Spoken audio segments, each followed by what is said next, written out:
नाज़रीन आदाब, आप देख रहे हैं INN चैनल। मैं हूं शेख अहमद अली। आज की खास बात में हम देखेंगे कई अहम कौमी और बैनुल अक़वामी खबरें।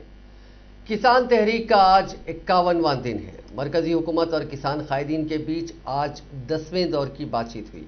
किसानों ने कहा कि हम सिर्फ ज़राई कानूनों की वापसी चाहते हैं, साथ ही ये भी कि हमारी फसलों को मिनिमम सपोर्ट प्राइस यानी MSP की कानूनी गारंटी मिले।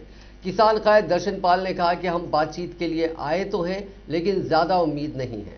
वहीं वजीर ज़राअत नरेंद्र सिंह तोमर ने कहा कि हम बातचीत से हल निकालना चाहते हैं। सुप्रीम कोर्ट की जानिब से तश्कील दी गई कमेटी के बारे में सवाल करने पर वो बोले, कमेटी ने हमें बुलाया तो हम अपनी बात रखने ज़रूर जाएंगे। ज़राई कानूनों पर किसानों से बातचीत के लिए सुप्रीम कोर्ट के अहकाम पर 12 जनवरी को 4 एक्सपर्ट्स की एक कमेटी बनाई गई थी। 14 जनवरी यानी 2 दिन बाद ही कमेटी से भारतीय किसान यूनियन के सदर भूपेंद्र सिंह मान ने अपना नाम वापस ले लिया था। अब कमेटी 19 जनवरी को किसानों के साथ पहली मीटिंग कर सकती है। तीनों ज़राई कानूनों को रद्द करने की किसानों की मांग की तायद में राहुल गांधी और प्रियंका गांधी वाड्रा ने चंदगी राम अखाड़े से राजनिवास तक मार्च निकाला। इस मौके पर राहुल गांधी ने कांग्रेस कारकुनों से खिताब किया और प्रियंका गांधी वाड्रा के साथ वापस चले गए, लेकिन प्रियंका ने लोगों को मुखातिब नहीं किया। ज़राई कानूनों की मुखालिफत में मुजाहरे के लिए दिल्ली कांग्रेस के सैकड़ों कारकुन चंदगीराम अखाड़े पर इकट्ठा हुए। दिल्ली प्रदेश कांग्रेस कमेटी के सदर अनिल चौधरी समेत कांग्रेस के तमाम कायदीन, जिला सुदूर और ब्लॉक लेवल के कायदीन भी इस एहतजाज में मौजूद थे।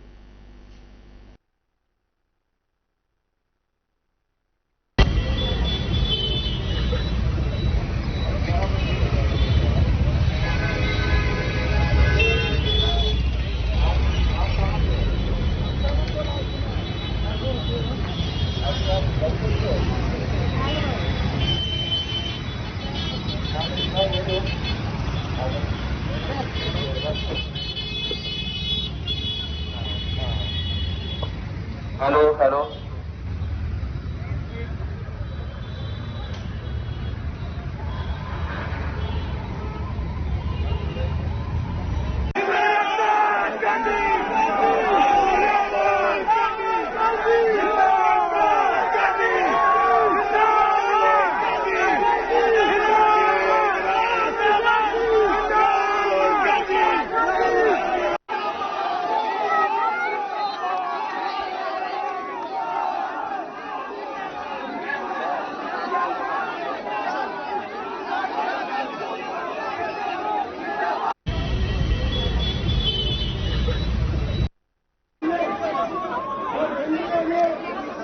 किसानों की जमीन छीनने की कोशिश की थी। आपको याद होगा आपको किसान कांग्रेस पार्टी ने उनको रोका। जो नॉन ऑपोजिशन बिल था उसको हमने उनको रोका। अब एक बार फिर बीजेपी और उनके दो टीम विरोधपति मित्र किसानों पर आक्रमण कर रहे हैं।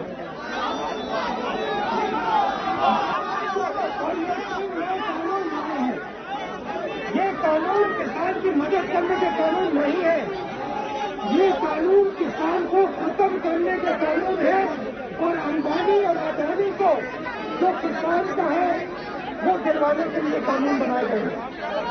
इसलिए हम सब किसानों के साथ खड़े हैं, किसानों के साथ खड़े होंगे और इन कानूनों को वापस बीजेपी को सरकार को लेना पड़ेगा। जब तक ये नहीं लेंगे तब तक कांग्रेस पार्टी पीछे नहीं हटने वाली है।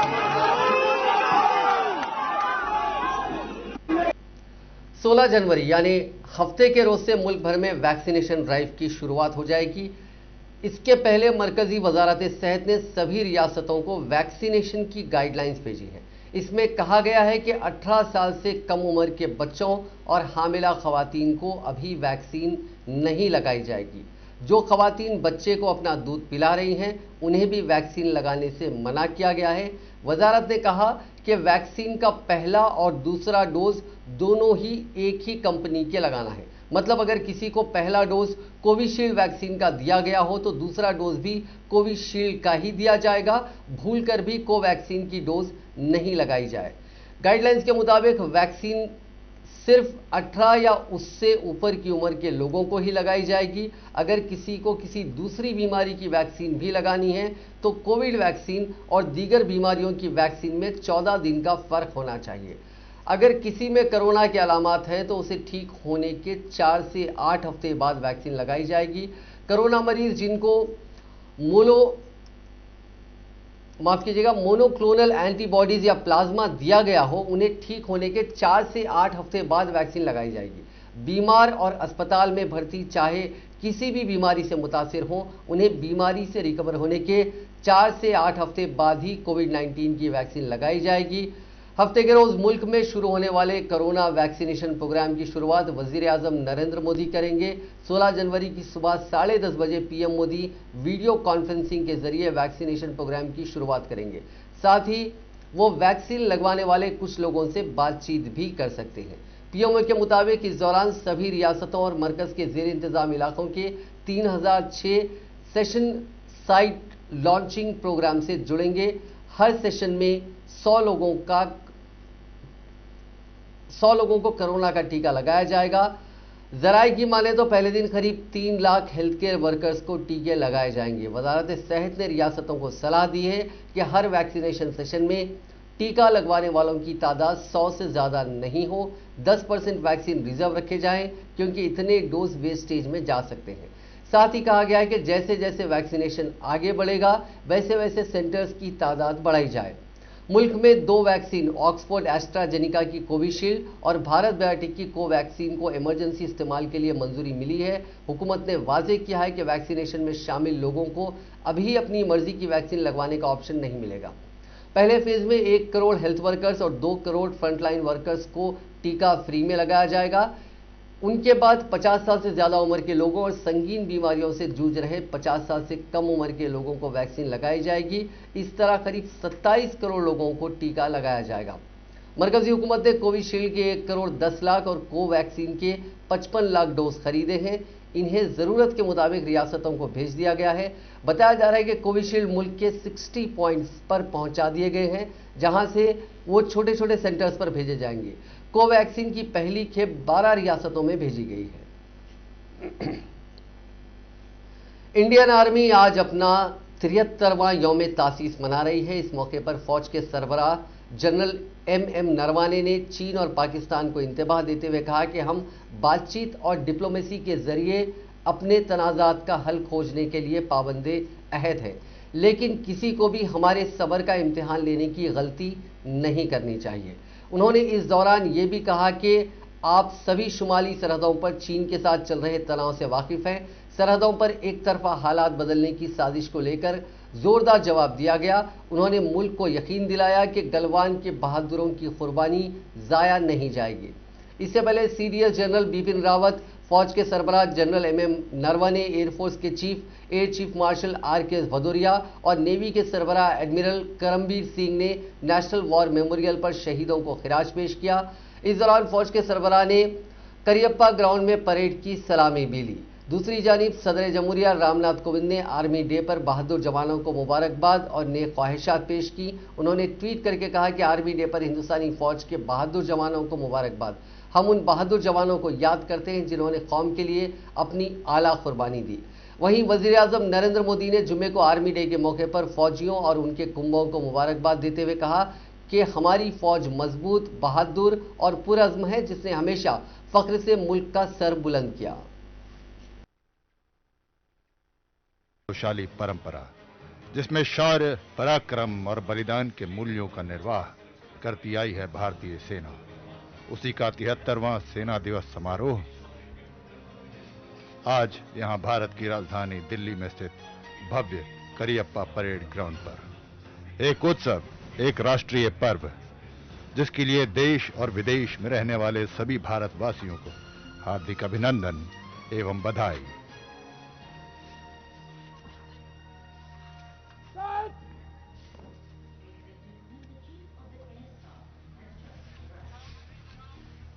ये chief of the air staff air chief marshal Rakesh Bhadauria का आगमन। वायु सेनाध्यक्ष परेड कमांडर इनको सलामी देंगे।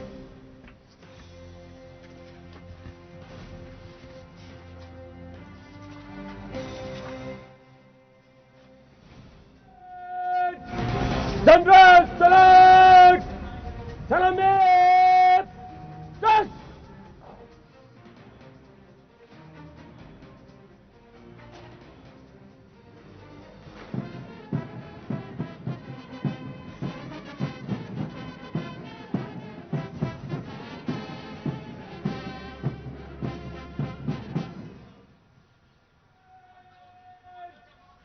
पंजाब! दस!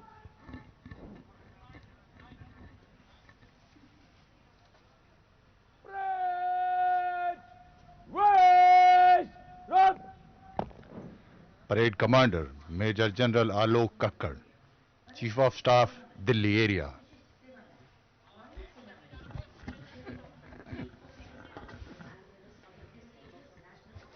आज सेना दिवस के भव्य समारोह में शानदार परेड निकाली जाएगी और आज की इस परेड में 6 सैन्य दल और 7 सशक्त मैकेनाइज्ड दस्ते शामिल हैं। सैन्य शक्ति और अनुशासन का बेहद खूबसूरत। चीन के साथ चल रहे तनाव से आप परिचित हैं। देश के सीमाओं पर एक तरफा बदलाव की साजिश को मुंह तोड़ जवाब दिया गया। मैं देश को विश्वास दिलाना चाहूंगा कि गलवान की वीरों की शहादत व्यर्थ नहीं जाएगी। भारतीय सेना देश के संप्रभुता और सुरक्षा पर कोई आंच नहीं आने देगी। हम बातचीत और राजनीतिक प्रयासों से विवादों का समाधान के प्रति प्रतिबद्ध हैं, लेकिन कोई भी हमारे धैर्य की परीक्षा करने की गलती ना करें। स्थिति को नियंत्रण में लाने के लिए भारत और चीन के बीच सीनियर मिलिट्री कमांडर्स की अब तक 8 वार्ता हो चुकी हैं। म्यूचुअल और इक्वल सिक्योरिटी के सिद्धांत पर मौजूदा स्थिति का हल निकालने के लिए हमारे प्रयास जारी रहेंगे। भारी ठंड और कठिन परिस्थितियों के बावजूद हमारे सैनिकों का मनोबल उन पर्वत शिखरों से भी बहुत ऊंचा है जिसकी वो मुस्तैदी से रक्षा कर रहे हैं। दूसरी तरफ नियंत्रण रेखा पर भी दुश्मन के हर नापाक इरादे का करारा जवाब दिया जा रहा है। पाकिस्तान आतंकवादियों को पनाह देने की अपनी आदत से लाचार है। सीमा पर प्रशासन शिविरों में तकरीबन 300 से 400 आतंकवादी घुसपैठ करने की फिराक में बैठे हैं। पिछले वर्ष सीज फायर वायलेशन में 44% बढ़ोतरी हुई, जो कि पाकिस्तान के नापाक इरादों का सबूत है। सरहद पार से ड्रोन्स और टनल्स के द्वारा भी हथियार की स्मगलिंग करने की कोशिश की गई। नियंत्रण रेखा पर हमारे सक्रिय ऑपरेशंस और मजबूत काउंटर इन्फिल्ट्रेशन ग्रिड से न केवल को दुश्मन को भारी नुकसान हुआ, बल्कि घुसपैठ की अनेक कोशिशों को नाकाम कर दिया गया।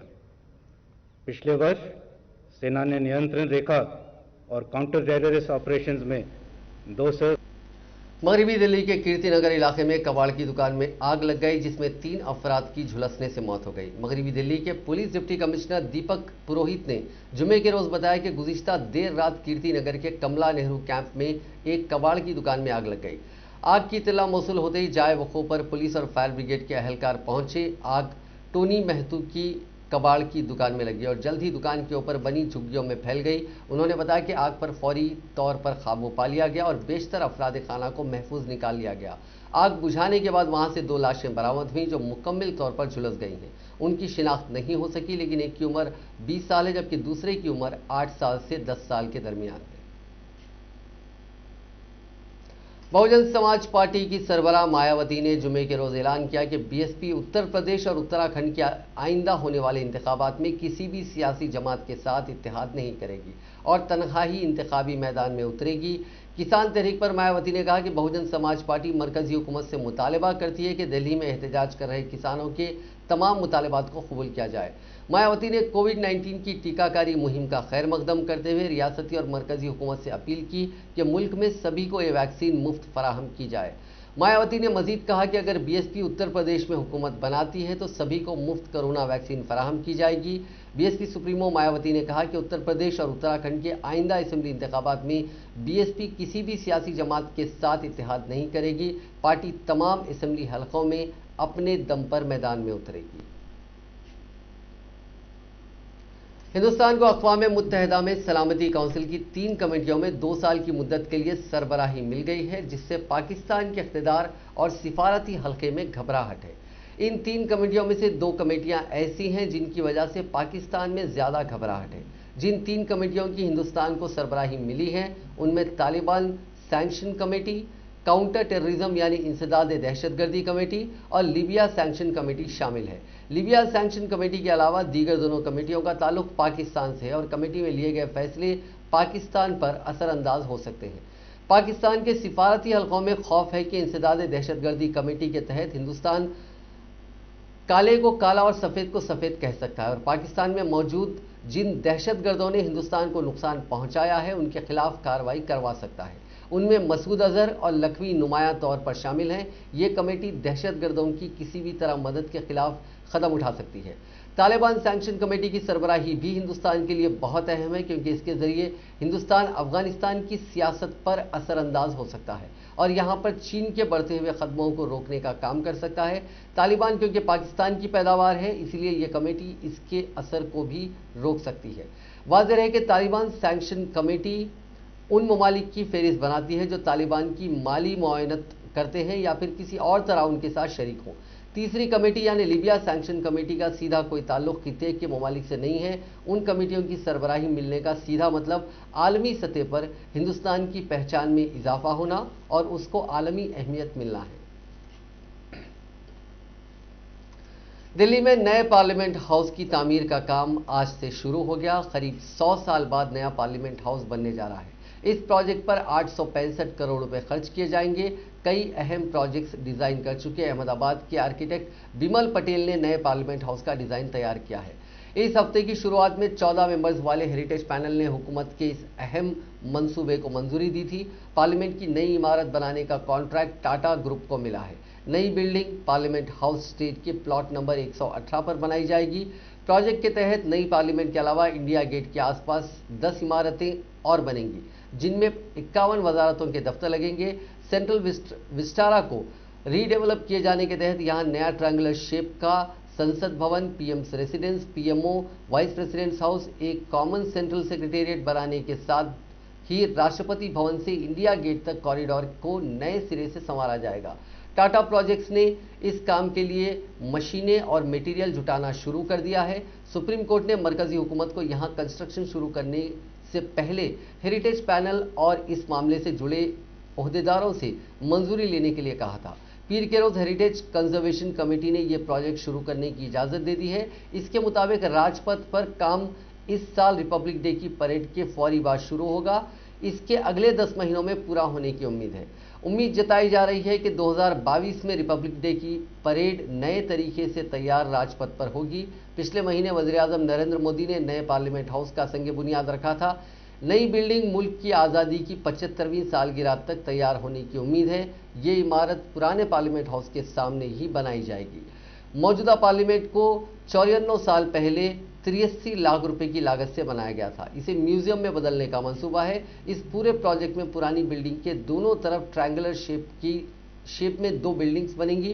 पुराने पार्लियामेंट का शेप गोल है, जबकि नए पार्लियामेंट तिकोने शेप में होगी। इसके चलते नई और पुरानी बिल्डिंग एक साथ देखने पर डायमंड लुक नजर आएगा। उम्मीद है कि पार्लियामेंट की नई बिल्डिंग 2022 तक बनकर तैयार हो जाएगी। पुरानी पार्लियामेंट के कई हिस्सों में रिपेयरिंग की जरूरत है, इसीलिए उसके कुछ हिस्सों को रेनोवेट किया जाएगा। उस जगह जो नई बिल्डिंग बनेगी उसमें कृषि भवन, शास्त्री भवन वगैरह शामिल हैं। अब बात करते हैं कोरोना वायरस की। दुनिया में कोरोना मरीजों का आंकड़ा 9 करोड़ 35 लाख से ज्यादा हो गया। 6 करोड़ 69 लाख से ज्यादा लोग ठीक हो चुके हैं। अब तक 20 लाख 3 हजार से ज्यादा लोग जान गंवा चुके हैं। इसी बीच फ्रांस में हालात 3 महीने पहले के मुकाबले काफी बेहतर हो गए हैं। यहां हुकूमत ने स्कूल्स खोलने का फैसला किया है। इसके पहले 10 लाख बच्चों का कोरोना टेस्ट कराया जाएगा। ब्राजील के अमेजॉन इलाके के अस्पतालों में ऑक्सीजन सप्लाई पर असर पड़ा है। फ्रांस ने इस बीच 2 अहम फैसले लिए हैं। 3 महीने के सख्त लॉकडाउन के बाद अब हुकूमत स्कूल खोलने की तैयारी कर रही है, लेकिन इसके पहले उसने 10 लाख बच्चों का टेस्ट कराने का फैसला किया। ये लॉकडाउन और कर्फ्यू के दौर में भी कुछ स्कूल खुले रहे थे, लेकिन अब दूसरे स्कूल खोलने के पहले हुकूमत टीचर्स और स्टूडेंट्स का टेस्ट करवाएगी। दूसरा फैसला यह है कि हुकूमत लॉकडाउन आगे नहीं बढ़ाएगी। हालांकि अब भी सुबह 6 बजे से शाम 6 बजे के बीच पाबंदियां जारी है। हिंदुस्तान में कोरोना के केसेस कम होने के साथ ही एक्टिव केसेस यानी इलाज करा रहे मरीजों की तादाद में गिरावट की रफ्तार भी धीमी पड़ रही है। इस महीने 2 हफ्ते बीत चुके हैं। इस दौरान सिर्फ 42,593 एक्टिव केसेस कम हुए हैं, जबकि दिसंबर के शुरुआती 2 हफ्तों में यानी 3 से 17 दिसंबर में 76,177 केसेस कम हुए थे। इस महीने सबसे ज्यादा 13,140 एक्टिव केसेस 4 जनवरी को कम हुए थे। बीते 2 दिन से यह आंकड़ा 1,000 के भी पार नहीं हो पाया। हिंदुस्तान में जुमेरात को 15,677 मुतासरीन की पहचान हुई। 15,848 मरीज ठीक हुए और 189 की मौत हो गई। 373 एक्टिव केसेस कम हुए। अब तक जुमला 1 करोड़ 5 लाख केसेस आ चुके हैं। इनमें से 1 करोड़ 1 लाख ठीक हो चुके हैं। 1,51,000 जान गंवा चुके हैं, जबकि 2,10,000 का इलाज चल रहा है। तेलंगाना में गुज़िश्ता 24 घंटों के दौरान कोरोना वायरस के 202 मुस्बित केसेस दर्ज हुए और 2 अफराद की मौत हो गई। इससे रियासत में कोरोना केसेस की कुल तादाद 2,90,916 हो गई। हलाकतों की तादाद 1574 हो गई। जीएचएमसी के हुदूद में 48 केसेस दर्ज हुए। कोविड-19 की वजह से दुनिया भर में 20 लाख से ज्यादा लोगों की मौत हो चुकी है। इनमें से करीब 70% मौतें अमीर मुल्कों में हुई है, जबकि दुनिया की 70% से ज्यादा आबादी गरीब मुल्कों में रहती है, जहां मौत का आंकड़ा 30% से भी कम है। 1918 के स्पेनिश फ्लू वबा के दौरान गरीब मुल्कों पर सबसे ज्यादा मार पड़ी थी। कोविड-19 को लेकर भी शुरुआती अंदाजा उसी पैटर्न पर लगाया गया। एक्सपर्ट्स का मानना था कि गरीब मुल्कों में लाशों को दफनाने तक की जगह नहीं मिलेगी। ऐसी ही एक रिपोर्ट इंटरनेशनल रेस्क्यू कमेटी ने अप्रैल 2020 में जारी की थी। इसमें अंदाजा लगाया गया था कि दुनिया के 34 सबसे गरीब मुल्कों में कोविड-19 वायरस का तबाहकुन असर होगा। इसकी वजह से करीब 1 करोड़ लोग कोरोना मुतासरीन और 30 लाख लोगों की कोरोना से मौत हो सकती है। रिपोर्ट में इसके लिए सेहत खिदमात में कमी, घनी आबादी और गंदगी जैसे वजूहात बताए गए थे, लेकिन मौजूदा आंकड़ों ने शुरुआती दिनों के अंदाजों को गलत साबित कर दिया है। इस वक्त हर 10 लाख लोगों में मौत का आंकड़ा पाकिस्तान में 48, बांग्लादेश में 47, इंडोनेशिया में 80 और इंडिया में 107 107 है। ये सभी डेवलपिंग नेशंस या माशी महाज पर पिछले मुल्क हैं। वहीं बेल्जियम जैसे तरक्की याफ्ता मुल्क में कोविड-19 से हर 10 लाख पर 1734 लोगों की मौत हुई है। यूके, इटली और अमेरिका जैसे अमीर मुल्कों का भी यही हाल है। ऐसे में सवाल उठता है कि ज्यादा पर कैपिटा इनकम, बेहतर सेहत खिदमत, कम घनी आबादी होने के बावजूद अमीर मुल्कों में कोविड-19 ने मौत का ऐसा तांडव क्यों मचाया और गरीब मुल्क खिलाफ तवक्को बेहतर हालत में क्यों है।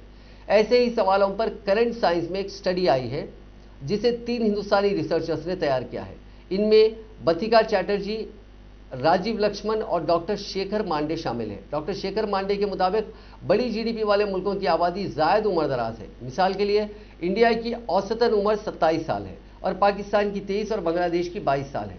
वहीं इटली की औसतन उम्र 46 साल और बेल्जियम की 42 साल है। ऐसे स्टडीज पहले ही सामने आ चुके हैं कि बुजुर्गों को कोविड-19 का खतरा ज्यादा है, इसीलिए अमीर मुल्कों में कोविड-19 से ज्यादा मौतें हुई हैं।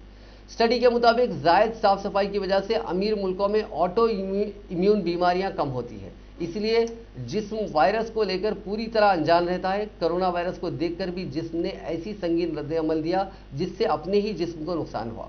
स्टडी में हाइजीन हाइपोथेसिस को भी ज्यादा मौतों के लिए बड़ी वजह बताया गया। हाइजीन हाइपोथेसिस के मुताबिक ऐसे मुल्क जहां कम साफ सफाई है वहां कम उम्र में ही लोग इन्फेक्शियस डिजीजेस की चपेट में आ जाते हैं। इस वजह से उनकी इम्यूनिटी मजबूत होती है। इसके ठीक उलट अमीर मुल्कों में साफ सफाई, हेल्थ केयर और वैक्सीन की सहूलत होती है, जिस वजह से वो इन्फेक्शियस डिजीजेस से बचे रहते हैं और उनका इम्यून सिस्टम इससे लड़ने के लिए तैयार नहीं होता। स्टडी में भले ही सफाई और कोविड-19 से मौत का ताल्लुक दिखाया गया, लेकिन इसका ये मतलब नहीं है कि साफ सफाई या साफ सुथरे मुल्कों को गंदगी की तरफ बढ़ना चाहिए।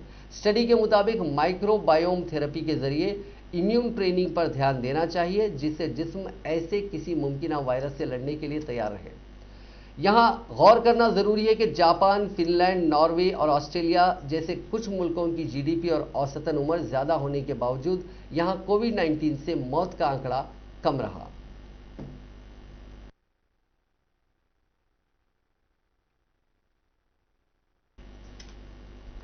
कर्नाटक में पेश आए खौफनाक सड़क हादसे में 11 अफराद हलाक हो गए। यह हादसा जिले धारवाड़ में टेम्पो और ट्रक के तसादुम के नतीजे में पेश आया। हादसे में टेम्पो के परखचे उड़ गए। जिले के हुबली धारवाड़ बाईपास रोड पर जुमे की सुबह रेत का ट्रक टेम्पो से टकराने के नतीजे में 11 अफराद हलाक हो गए। यह हादसा धारवाड़ शहर से 8 किलोमीटर दूर एटीगुट्टा क्रॉस रोड के करीब पेश आया। हादसे में 10 खवातीन मुसाफिरों समेत टेम्पो ड्राइवर हलाक हो गया। 6 दीगर अफराद शदीद जख्मी हुए। जख्मियों को फौरी तौर पर मकामी किम्स हॉस्पिटल पहुंचाया गया। तमाम महलूकीन का ताल्लुक देवानगिर के एक ही खानदान से था। वो सब गोवा में एक तकरीब में शिरकत के लिए जा रहे थे। पुलिस ने बताया कि जख्मियों में से कुछ की हालत तशवीशनाक है।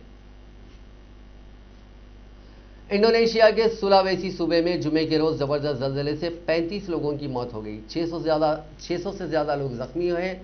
सबसे बड़ी दिक्कत रेस्क्यू ऑपरेशन को लेकर आ रही है। बारिश की वजह से सरकारी टीमें भी नहीं पहुंच पा रही हैं। एक न्यूज एजेंसी के मुताबिक कुछ लोगों को मकामी इंतजामिया ने बचाया है। रिचर स्केल पर जल्जले की शिद्दत 6.2 बताई गई है। मीडिया रिपोर्ट्स में कहा गया है कि यहां सरकारी अस्पताल की बिल्डिंग को भी काफी नुकसान पहुंचा है। फिलहाल टेंट्स में जख्मी लोगों का इलाज किया जा रहा है। रियासत के गवर्नर मोहम्मद इदरीस ने कहा कि हमारी सबसे बड़ी दिक्कत यह है कि रेस्क्यू टीमें कई मकामात तक नहीं पहुंच पा रही हैं। इसकी वजह से जख्मियों को नहीं निकाला जा सका। कई सरकारी इमारतें और हॉस्पिटल्स भी जल्जले की चपेट में आए हैं, लिहाजा मेकशिफ्ट हॉस्पिटल्स में मरीजों को शिफ्ट किया गया है। इंडोनेशिया हुकूमत ने एक बयान में कहा कि हमने हेलीकॉप्टर से रेस्क्यू टीम्स भेजी है। 200 लोगों की हालत अभी भी संगीन बताई जा रही है। मलबे में अब भी कई लोग दबे हैं, उन्हें निकालने की कोशिशें की जा रही है। Korban gempa, Bu.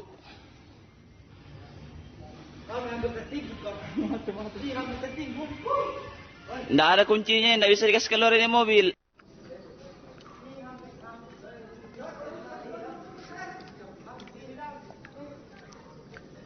Gempa Mamuju. Gempa. Motor.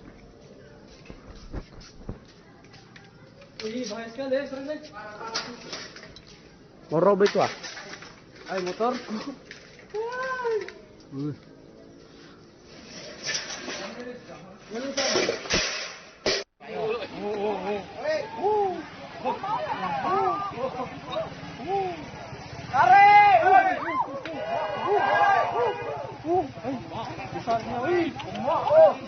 Nggak bisa jalan. Oh, nggak bisa lewat. Kembali lagi nggak bisa lewat. Nggak bisa lewat. Kembali. Nggak bisa lewat, nggak bisa. Oh, jatuh kelihatan dari sini. Pertama pasin dilaw Manola. Kedua susulan ni dia. Macam anda auto naruh deh. Apa ini dia mana saya coba naruh. Ini mai. Susulan. Pertama pasin dilaw Manola. Kedua susulan ni dia. Macam anda auto naruh deh. Apa ini dia mana saya coba naruh. Ini mai. India और Australia के बीच खेले जा रहे Brisbane test में पहले दिन दोनों टीमों के बीच बराबरी का खेल रहा। टॉस जीतकर पहले बैटिंग करने उतरी ऑस्ट्रेलिया टीम ने खेल खत्म होने तक 3.15 के रन रेट से 5 विकेट गंवाकर 274 रन बनाए। कप्तान टिम पैन 38 और कैमरून ग्रीन 28 रन के साथ क्रीज पर है। दोनों के बीच 61 रन की पार्टनरशिप हुई। ऑस्ट्रेलियाई बल्लेबाज मानस लॉबुशेन ने टेस्ट करियर का अपना 5वां शतक जड़ा। उन्होंने 204 बॉल पर 108 रन की पारी खेली। वहीं डेब्यू मैच खेल रहे तेज गेंदबाज टी नटराजन ने 2 और स्पिनर वॉशिंगटन सुंदर ने 1 विकेट लिया। इनके अलावा मोहम्मद सिराज और शार्दुल ठाकुर को भी 1-1 विकेट मिला। नाज़रीन, आज की खास बात में बस इतना ही। आपसे कल मुलाकात होगी नई खबरों के साथ, नए एनालिसिस के साथ। फिलहाल दीजिए इजाज़त। खुदा हाफिज़।